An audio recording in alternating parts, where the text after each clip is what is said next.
Le réveil en douce.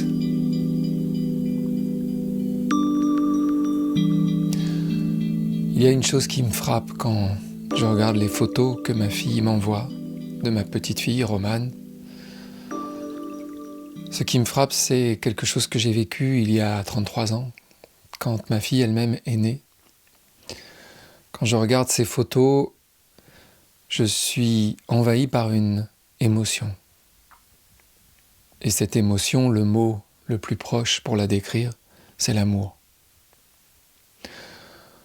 Qu'est-ce que c'est que cette émotion qui nous saisit, simplement en voyant le corps, l'image du corps d'un bébé qui vient de naître?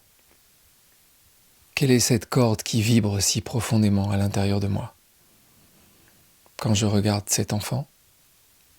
Certaines traditions spirituelles postulent que c'est parce que c'est de ça que l'univers est fait. L'univers est fait d'amour. L'énergie à l'origine de l'univers, ce serait ça. Ce serait l'amour et ce serait la raison pour laquelle cette corde vibre.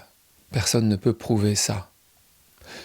Les matérialistes vous diront que c'est simplement une histoire d'instinct et manifestement le seul but de la matière, c'est de nous faire survivre et de nous faire nous reproduire. Et que la stratégie employée, c'est de nous faire croire à une sensation et de lui faire mettre dessus un mot, amour, qui n'est finalement rien d'autre qu'une sorte de lubrifiant pour faire fonctionner la machine. Personnellement, je n'arrive pas à le croire. Je n'arrive pas à voir la neutralité, l'indifférence de l'univers. Et j'arrive à voir le plus souvent, chez ceux qui postulent cette indifférence, quelque chose de l'ordre de la défensive. Quelque chose qui semble refuser la possibilité d'une autre explication pour ne pas se faire avoir. Et derrière ça, je vois le mental, l'intellect, l'ego à l'œuvre. Cette chose que nous essayons de défendre à tout prix, cette chose qui nous empoisonne, comme nous empoisonne le matérialisme, dont elle est un des fruits. Toi, Romane, en ce moment, tu vis l'expérience de l'unité. Dans le monde mental dans lequel tu te trouves, rien n'est différencié. Tout est à l'intérieur de toi. Tu perçois des sensations, tu entends des sons, tu respires des odeurs, tu sens des goûts dans ta bouche, tu ressens sur ton corps des frôlements, des caresses.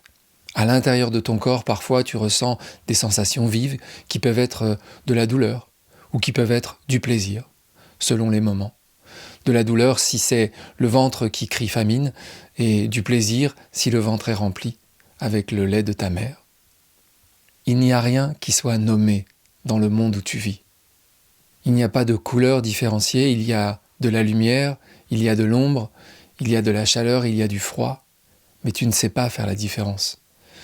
Tu ressens l'impermanence des choses qui changent tout le temps, et toi-même, tu es une chose qui change tout le temps. Tes parents vont constater, jour après jour, la rapidité incroyable de tes transformations. Or, ces transformations, moi, je les vis aussi. Moi aussi, je suis impermanent. Moi, je suis constitué des mêmes particules subatomiques que toi. Et ces particules subatomiques ne cessent pas plus de vibrer dans mon corps que dans le tien. Nous sommes faits exactement de la même chose. Mais notre expérience est complètement différente. Et la tienne aujourd'hui, c'est l'expérience de la conscience indifférenciée. Mais dans le monde des histoires dans lequel tu viens de naître, tu vas prendre la forme d'une histoire. Et dans ce monde des histoires, toutes les choses sont nommées, différenciées. Tous ces mots qui vont venir se poser sur des sensations, ce sont comme des petites clôtures qui ceinturent une partie de l'expérience que tu fais et qui la séparent de toi. Ce ne sont que des symboles, des sons qui sont posés et qui désignent des objets qui nous semblent extérieurs. C'est une manière de décrire le monde en le découpant en petits morceaux. À force d'entendre le nom des choses, y compris le nom que l'on t'a donné à toi, il y a une carte qui va se dessiner dans ta tête.